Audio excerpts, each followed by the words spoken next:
गुड़ी पाड़वा हिंदू नववर्ष की शुरुआत का प्रतीक है और मुख्य रूप से महाराष्ट्र, गोवा और कोंकण क्षेत्र में बड़े हर्षोल्लास के साथ मनाया जाता है।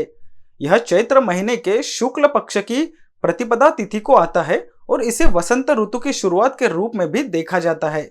लेकिन इस पर्व के पीछे कई ऐतिहासिक और पौराणिक कथाएं जुड़ी हुई है। पौराणिक इतिहास।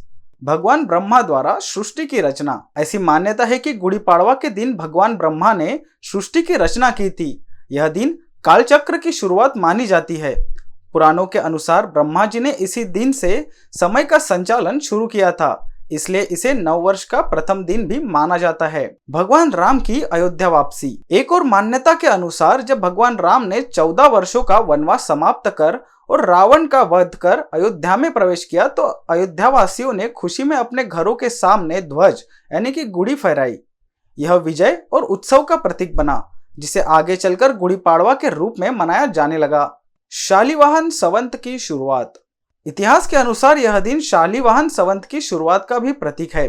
कहा जाता है कि राजा शालिवाहन ने मिट्टी से सेना बनाकर शक्तिशाली शत्रुओं को पराजित किया था। उनकी इस विजय के उपलक्ष्य में यह परंपरा शुरू हुई और तभी से शालिवाहन संवत की गणना की जाती है।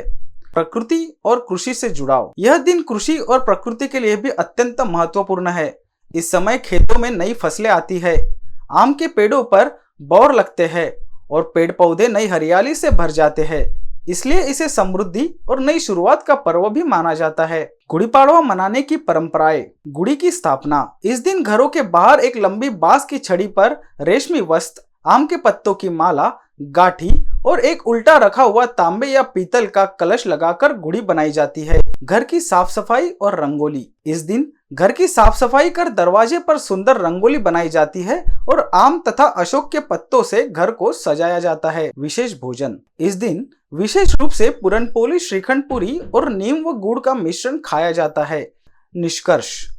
गुड़ी पाड़वा केवल एक त्योहार नहीं बल्कि एक ऐतिहासिक, पौराणिक और प्राकृतिक महत्व वाला पर्व है।